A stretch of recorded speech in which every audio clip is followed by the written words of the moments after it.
A população nem se acostumou ainda com as mudanças da reforma previdenciária do ano passado e novas alterações já estão sendo discutidas pelo governo federal. Para entender as possíveis mudanças, eu converso agora com o chefe de seção do INSS, o advogado Marcelo Lima.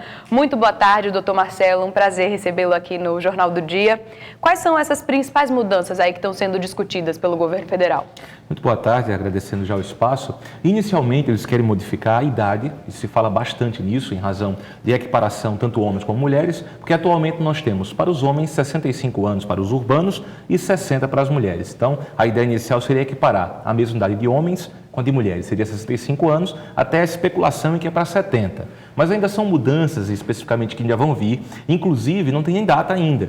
A promessa é que até o fim do ano essas propostas sejam colocadas para discussão. Isso enseja dizer, as pessoas não precisam ficar preocupadas, quem está perto de se aposentar ou que tem uma condição de contagem de tempo, porque até que mesmo que se efetivem, é necessário explicar que isso vai ser, vamos dizer assim, de forma gradual. Vai existir uma transição, existe o direito adquirido, então quem já tem direito adquirido não vai ter nenhuma mudança, não é? A expectativa de direito, essa sim, é que pode ser variada e pode mudar. A idade seria uma delas, né? E algumas regras de acesso também que possam ser modificadas. Outra cogitação também é no caso da aposentadoria rural. Antes as pessoas imaginam assim, olha, eu moro na roça, eu sou da roça, vou me aposentar na roça. E não é bem assim. É necessário você provar que você dependia dessa roça. Ou seja, são as pessoas que trabalham de economia familiar. É aquele regime em que você planta para viver, vive para plantar. Se você provar isso durante 15 anos da vida e tiver, por exemplo, o homem 60 anos de idade, ele pode se aposentar. Esse é o chamado segurado especial. Já que o senhor tocou nesse assunto aí, na verdade, a proposta é transformar a Previdência Rural em benefício assistencial, é isso?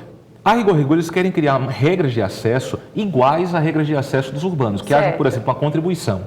Teoricamente não socializar, até porque levaria para outro ministério, levaria para outra fonte orçamentária. Inicialmente permanecer como Previdência, mas criar uma fonte de custeio, porque os benefícios da Previdência Social, todos eles são custeados. Então há uma forma de custeio específico. E no caso do agricultor, não. Ele é custeado pelos demais que fazem parte do sistema previdenciário. Então a ideia geral seria transformar ou tentar uma contribuição, inicialmente para ou igualar também as idades, né? Seria uma outra condição proposta pelo governo. No final do ano passado foi criada a regra do fator 85-95 para aposentadoria, né? Vamos explicar, que é inclusive a que está valendo, né? Vamos explicar para o pessoal como é que funciona essa regra aí? Pois não, na verdade foi essa regra chamada Fórmula 85-95 pontos. No início criou até uma certa confusão, as pessoas achavam que era a idade, né? Olha só, você soma a idade com o tempo de contribuição. No caso do homem, se der 95 pontos, não há fator previdenciário, não se multiplica. E no caso da mulher, 85 pontos. Só que não há regra parada, estática. A cada 2 anos aumenta um ponto.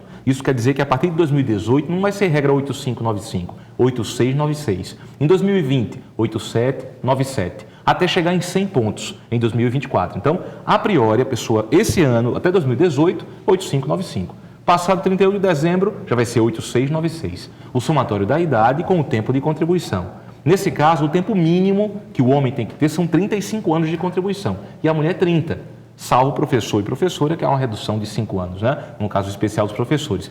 Isso quer dizer que mesmo que você não tenha essa contagem, vamos colocar na prática. Imagine que alguém trabalhou, um homem, 30 anos de contribuição, 30, e ele tivesse, por exemplo, 60 de idade.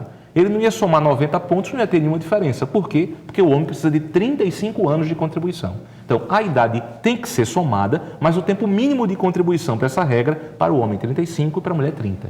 Certo. Isso para não multiplicar fator previdenciário. Agora, doutor Marcelo, se essa regra já contempla aí essa questão do requisito da idade mínima, por que o governo insiste, né, nesse tema? Inicialmente, não é nem uma idade. Essa regra foi basicamente para trazer para os trabalhadores uma grande melhora. O fator previdenciário, para ficar claro, não é um fator redutor, o bicho de 7 cabeças que fazem. Ele basicamente é um fator de equilíbrio, tanto é que ele pode ser positivo. Quanto mais tempo, mais idade, mais o segurado vai ganhar. Quanto menos tempo, menos idade, menos ele ganha. Então ele é um fator de equilíbrio, o fator previdenciário. A regra 8595 veio, teoricamente, com um prejuízo imenso para a Previdência. A Previdência gastou muito mais dinheiro com essa regra, porque as pessoas se aposentam antes. Então ele não criou, teoricamente, uma idade mínima. Ele criou um tempo de contribuição e reduziu o fator. Na prática seria assim, a aposentadoria por idade, aos 65 anos, não tem fator. Isso já era lei. O que houve agora? Antes, a de tempo de contribuição tinha fator obrigatório. Então alguém que tivesse 35 de contribuição e 60 de idade, teria fator. com a regra desde o ano passado já não tem mais. Isso quer dizer que sua senhora pode se aposentar 5 anos mais cedo, sem fator previdenciário. Doutor Marcelo, muito obrigada pelos seus esclarecimentos, realmente bem esclarecedor, né? É muito complicado para a gente que é leigo entender tudo isso, mas com uma explicação boa fica fácil. Muito obrigada e até a próxima. Até a próxima.